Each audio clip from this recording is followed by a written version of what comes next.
All right, let's work through those same problems that I did right up here, but with another strategy. So up here, we were looking at simplifying our radicals by thinking about what perfect squares can go in to 45, for example.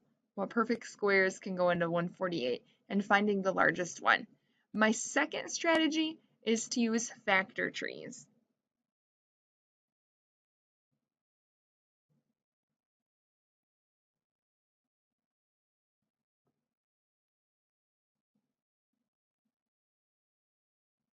Okay, and here's my overall strategy. So simplifying our square root of 45 here. My first step is to make a factor tree of 45. Okay, 45 I know is 9 times 5. And 5 is a prime number, but 9 isn't. It can be broken down to be 3 times 3. So I'm going to list out my prime factorization. 3 times 3 times 5. Since I have a square root here, I am going to circle everything that has a pair. I have a pair of 3's here.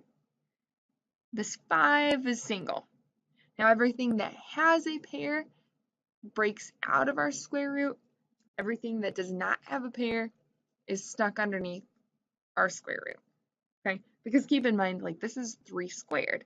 So 3 squared can come out of our square root. So 3 square root of 5 would be simplified. And notice that's the same exact thing we got up here. It's just another way to get there. Okay, let's do our square root of 148 was our next one.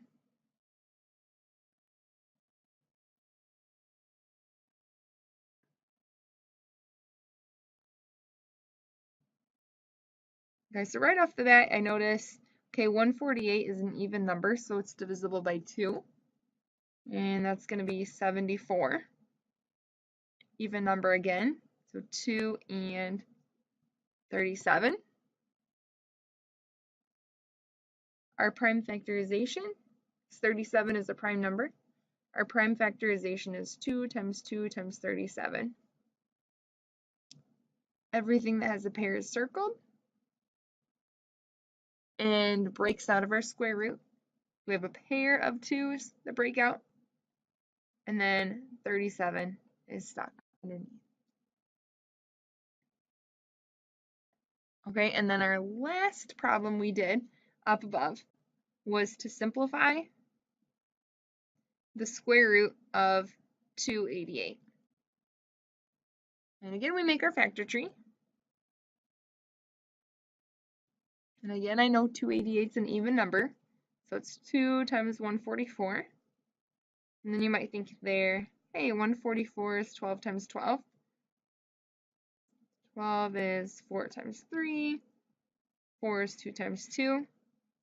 And then we get the same thing here. 12 is 4 times 3. 4 is 2 times 2.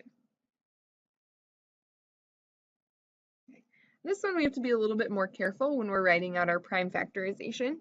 I have 2 times, let's see here, 2 times 2 times 3 times 2 times 2 times 3.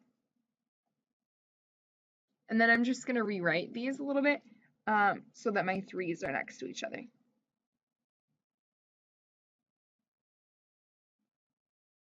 I have 5 2's and I have 2 3's.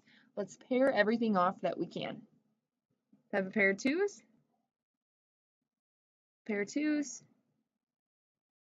That 2 is left by itself. I have a pair of 3's here. Okay, so then our square root of 2 times 2 would be 2. Square root of 2 times 2 is 2. Square root of 3 times 3 is 3.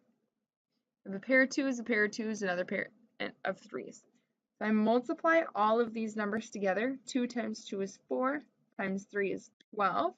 That comes out of our square root. And then this 2 that's left by itself is stuck under our square root. So 12 times the square root of 2. Now, it's totally up to you what strategy you like to use.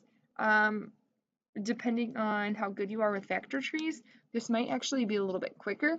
And I think this is easier to do without a calculator for some of our trickier numbers, like 288. That might be kind of tricky to do without a calculator if you don't realize that 144 is half of 288. But I hope this helps with your simplifying square roots.